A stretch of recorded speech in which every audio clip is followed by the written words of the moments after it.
The rain fell hard on the city of Enugu that night, washing the streets clean while thunder rolled above the skyline. In one of the wealthiest neighborhoods Independence layout, sirens screamed and blue lights flashed in front of a gated mansion. People gathered outside the tall fence, whispering, pointing, and afraid to get too close. Inside the mansion, the air was thick with tension. The lights flickered as voices echoed down the hallway. In the center of the grand living room, Chief Odili, the powerful real estate tycoon, lay motionless on the polished marble floor. His richly embroidered agbada was ruffled, the atmosphere heavy with shock and confusion. Just a few feet away, a young girl stood frozen. Her eyes were wide with fear, her body trembling. A kitchen knife rested on the floor beside her. Her hands, shaking uncontrollably, clutched the edges of her wrapper. Tears streamed down her face. She didn't move. She couldn't. The house security guards rushed in. One shouted, another pointed. Without waiting for an explanation, they grabbed her and forced her to the ground. She didn't resist. She didn't fight. She only cried, and in a quiet, broken voice, said the words no one cared to hear.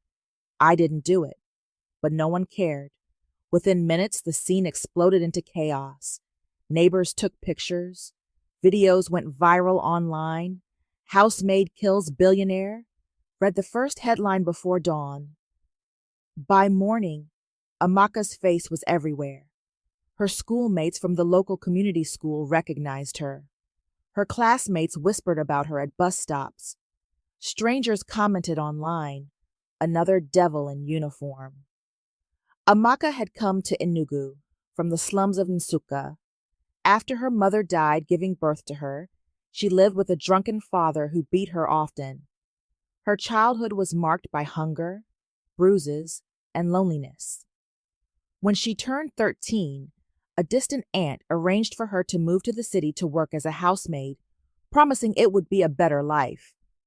She ended up in Chief Odili's mansion, cooking, cleaning, and serving Madame Efeoma, the chief's elegant but cold wife.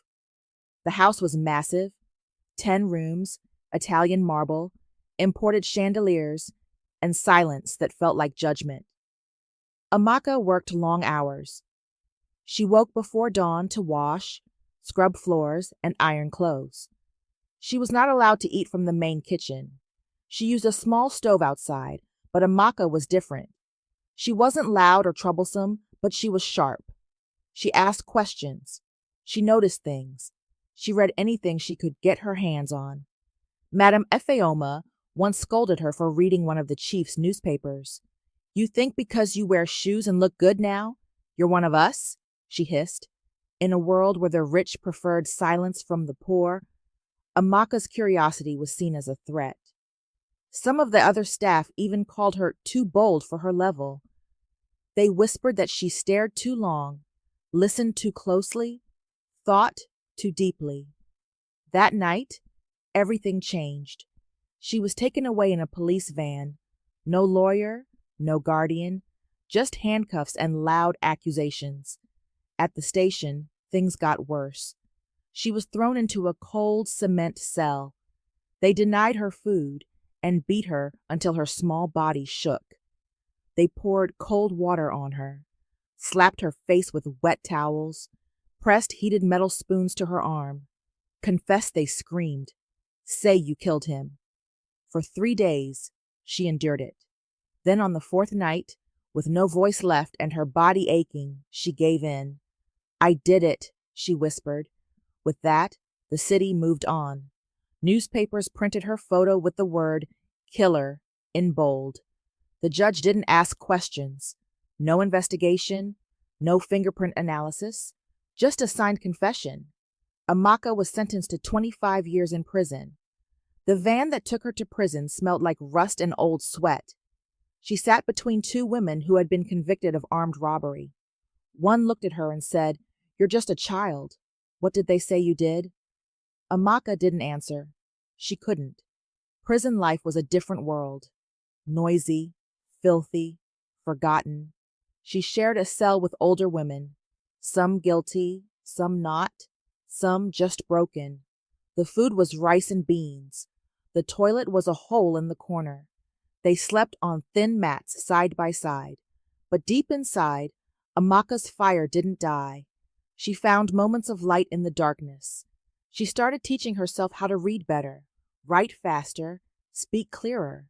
A kind prison nurse named Auntie Ngozi saw her potential and brought her old books and blank paper. Amaka wrote every day. She filled notebooks with her thoughts, her memories, her fears. She wrote about her mother, about Nsuka, about the cold mansion and the night Chief Odili died. Writing became her therapy, her rebellion, her prayer. Years passed, 7 of them. Then one day, a young lawyer named Kelechi stumbled across Amaka's file.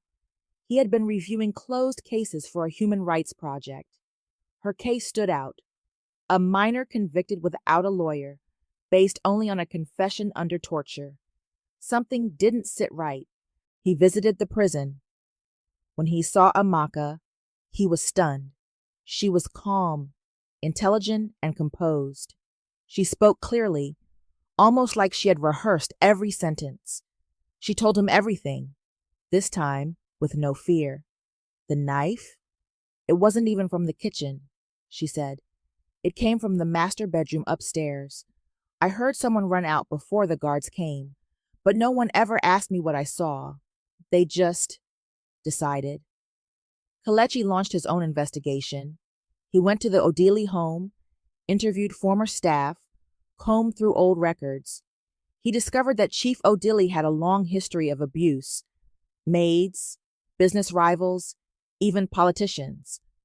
A former maid named Neka had accused him of harassment before disappearing 3 months before his death. He also uncovered that Madame Ifeoma, the chief's wife, had been having an affair with their driver, Chinedu. Chinedu left the city the morning after the murder. When Kelechi found a former staff member in Lagos, she confirmed something chilling.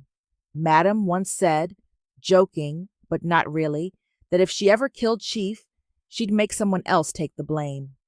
Kelechi filed a motion to reopen the case. It was rejected twice. But after media coverage and pressure from women's rights groups, the court relented. New forensic analysis was conducted. For years, evidence had sat untouched in a dusty storage room. This time, the results broke the case wide open. The fingerprints on the knife matched Madame Ifeoma. Her DNA was found on the bloodied sleeve of the chief's robe.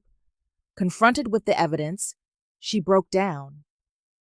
I was tired, she said during interrogation, tired of the beatings, tired of being nothing more than a trophy. That night, I lost control. I stabbed him. I didn't mean to. I panicked. Then I saw Amaka.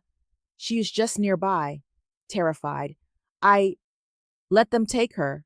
The courtroom was silent the day Amaka was released. Reporters, lawyers, activists, all stood as the judge said the words, Amaka Nwoke. You are hereby acquitted of all charges. She walked out in a clean dress, her head high. She had been a child when they threw her behind bars. Now she was a young woman. She held a small box in her hands, her handwritten story. A publishing company had already accepted it. The title, Blood on Her Hands, The Girl They Blamed.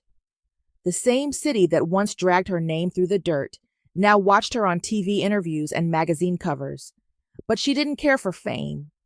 All she wanted was the truth to be known. Amaka's story became more than a book. It sparked protests, changes in policy, conversations about justice, abuse, and how society treats the poor, especially girls without power. She now works with a foundation that helps young girls in prison. She visits cells, shares her story, and helps them write theirs. And as the camera fades, her voice is heard. In this city, image is everything. Status talks, but truth is patient. It waits, even in the darkest places, until someone is brave enough to listen.